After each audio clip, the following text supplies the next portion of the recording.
and I am Neve. And today we will teach you how to take off your bike. You will need to fix your bike.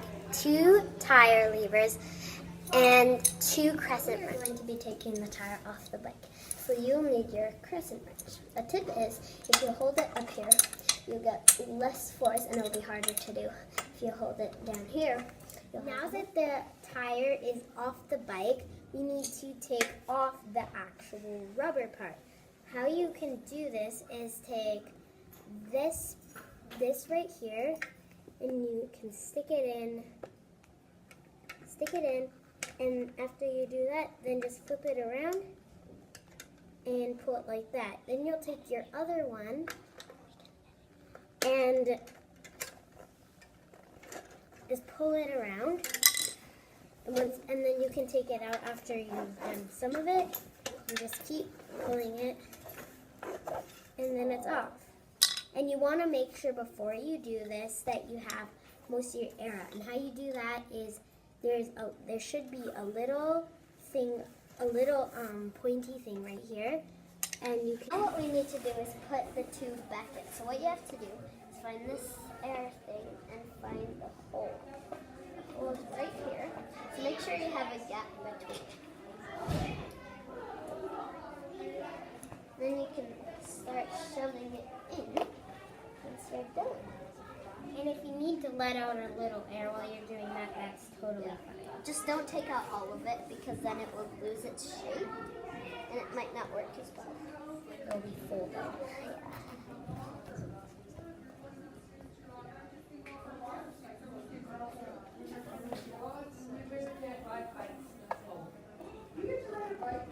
Yeah. So it's a little while to do this, but yeah. Now we need to put the air in the tire. And how you do this is you read how much air it says to put in. So just look around the edge of your tire and it will say how much information you need. So ours is 40. So you're gonna look on the little compass thing, compass looking thing that's right there, and pump the air till it hits 40. So now let's begin.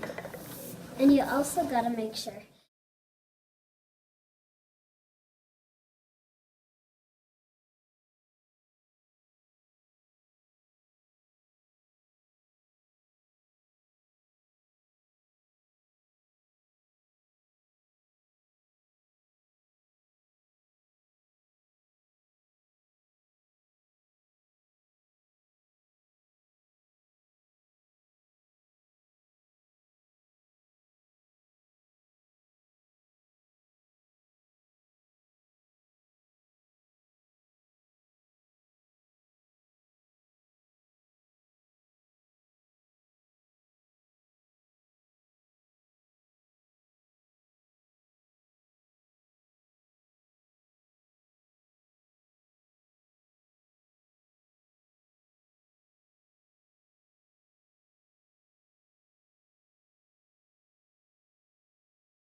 Thanks for watching. Hope this helped.